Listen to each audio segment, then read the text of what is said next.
साथियों, मित्रों, यदि आपकी धनु राशि है तो समय बड़ा ही विशेष है, बड़ा ही विशेष है। आपको विशेष लाभ प्राप्त हो रहा है।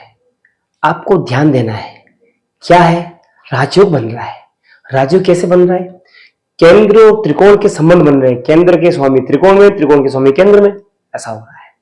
मैं आपको बताना चाहूंगा, केंद्र यानी 1, 4, 7, 10 यानी कि 9, 12, 3 और 6, ये जो राशियां हैं यानी केंद्र वाली है, इनके स्वामी देखो, जैसे बुध है त्रिकोण में गया है 9th हाउस में, साथ में अब त्रिकोण के स्वामी केंद्र में गए, पंचम स्थान त्रिकोण, इसके स्वामी मंगल इसमें गए, तो राजयोग बन रहा है। अब ये क्या फल देगा? तो आपको घर परिवार में और पैसे में, धन में लाभ देगा, निश्चित तौर पर लाभ देगा। आपको आर्थिक लाभ मिल रहा है, आपको क्रेडिट मिल रही है, गुडविल मिल रही है, लेकिन भाग्य स्थान पर केतु सूर्य बैठे हुए हैं। इस वजह से आपको सावधानी भी रखनी होगी। बड़े बड़े लोगों से मिलना और संबंध बनना, लेकिन उसका लाभ लेना, यह आपको आपके लिए महत्वपूर्ण और चैलेंज वाला कार्य होगा, लेकिन यह हो सकता है। आपको प्लानिंग करनी है, फिर कार्य करना है, निश्चित तौर पर सफल रहेंगे आप। अब बात करेंगे हम इस सप्ताह में 1 सितंबर से 7 सितंबर तक के बीच में चंद्रमा का गोचर विचरण कहां कहां रहने वाला है, कौन कौन सी राशि पर रहने वाला है।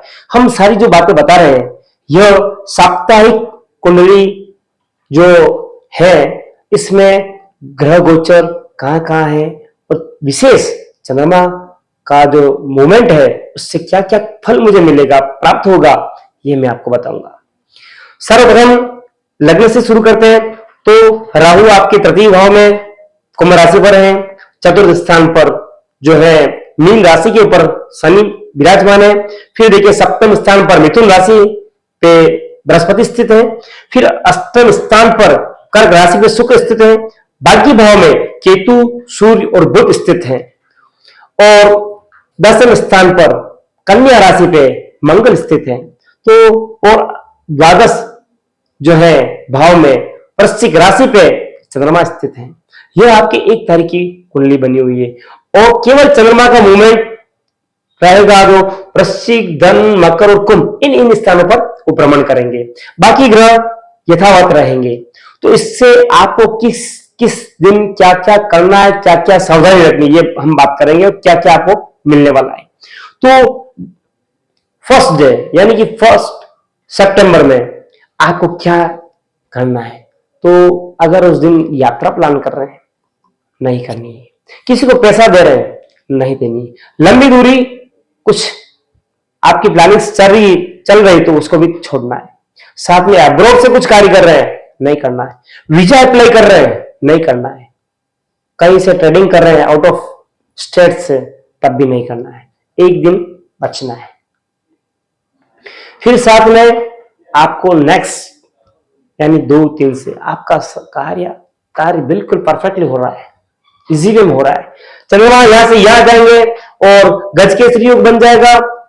ये आपको विशेष लाभ देने वाला होगा। आपकी थॉट्स में ऐसी चीजें आएंगी और वो एक्टिवेट होगी, आपको लाभ प्राप्त होगा।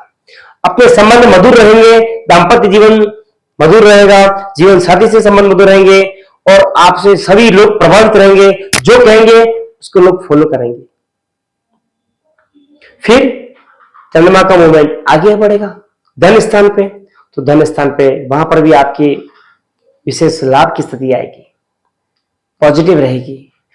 परिवार में कुछ न कुछ वृद्धि होगी, सुखों में वृद्धि होगी। फिर यहां चंद्रमा का मूवमेंट रहेगा कुंभ राशि पे, वहां आपको वापस मन से आप पूर्ण हो जाओगे। क्यों? कि चंद्रमा राहु ग्रहण योग बनाता है और आपका मान सम्मान, पद प्रतिष्ठा, पराक्रम का स्थान है। यह सब प्रभावित हो सकता है।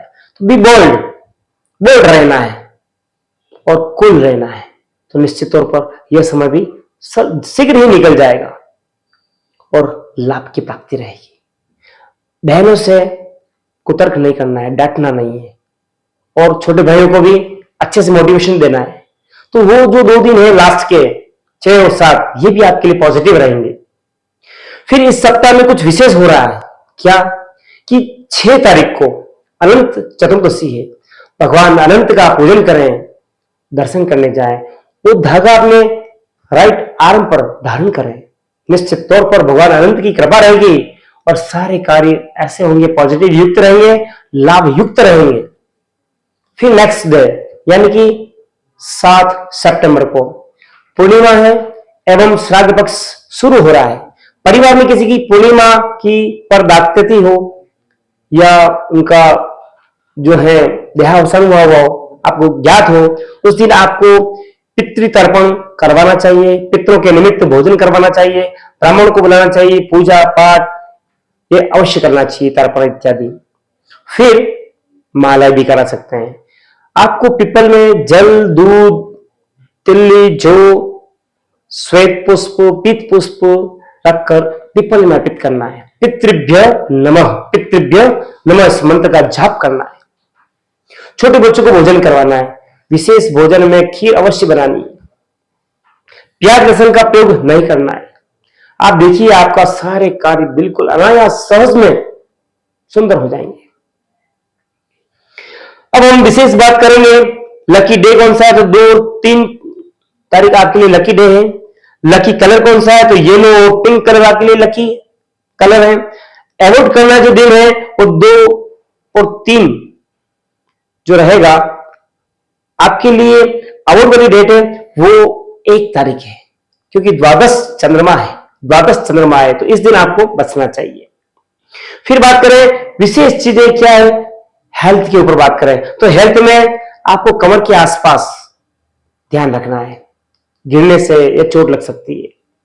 फिर आपका बोन हड्डियों से आपको कुछ तकलीफ रह सकती है, दर्द रह सकता है, कड़कड़ आवाज आ सकती है। शनि मंगल आमने सामने, नसों में खिंचाव होना, दर्द होना, मसल्स ब्रेक होना, टिश्यूज ब्रेक होना, यह भी रह सकता है। फिर बात करें लव की, तो लव के अधिपति मंगल बने हुए हैं आपकी कुंडली में और वो अपने भाव को देख रहे हैं, तो ये पॉजिटिव साइन है, अच्छी स्थिति पॉजिटिव है। फिर बात करें रिलेशन की, तो आपके रिलेशंस बहुत अच्छे हैं, प्रगाढ़ हैं, आप प्रभावशाली हैं और इसके परिणाम स्वरूप आपके मधुर संबंध रहेंगे अदर्स के साथ। फिर बात करें कैरियर की, तो कैरियर में आपके मंगल विराजमान है, अधिपति वो बुध है, वो अभी अस्त है, तो कुछ समय के बाद निश्चित तौर पर आपका विशेष लाभ होने वाला है और वो ब्राइट जो है टाइम आने वाला है। कुछ समय इंतजार कीजिए, निश्चित तौर पर अभी कैरियर के अधिपति बुध है और वो अस्त चल रहे हैं। 2 तारीख को ही वो अस्त होंगे, उसके बाद जैसे उदय होते हैं निश्चित तौर पर समय अनुकूल आएगा और जमीन संबंधी कामों में भी आपको लाभ की स्थिति प्राप्त होगी। फिर बात करें मैरिज की, तो योग बने हुए हैं, आप शीघ्र ही जो संबंध है विचाराधीन है, निर्णय लें और इसको फाइनल करें, ताकि यह एक जीवन का महत्वपूर्ण पड़ाव है। इसको फाइनल करें और सुखद जीवन प्रारंभ करें। फिर बात करें यदि आप स्टूडेंट हैं, निश्चित तौर पर आपका बहुत अच्छा है, पढ़ाई के प्रति रुझान है, मेहनत कर रहे हैं और आप भाग्य के भरोसे ना रहें, अपन स्वयं मेहनत करेंगे तो अच्छा रहेगा। क्यों कह रहा हूं मैं, भाग्य स्थान पे 3 ग्रह हैं, तो सोच भाग्य में होगा तो मिल जाएगा ऐसा नहीं सोचेंगे।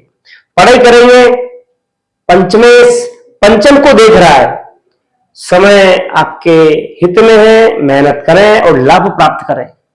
फिर बात करें ऐसा क्या उपाय करें जिससे भगवान भी हमारे ऊपर कृपा करें और उपाय भी हो जाए, तो ऐसे उपाय जो दोहरे फल देने वाले होंगे, स्पिरिचुअल लाइफ से अटैच हुई है और रेमेडी उसके साथ हो जाएगी।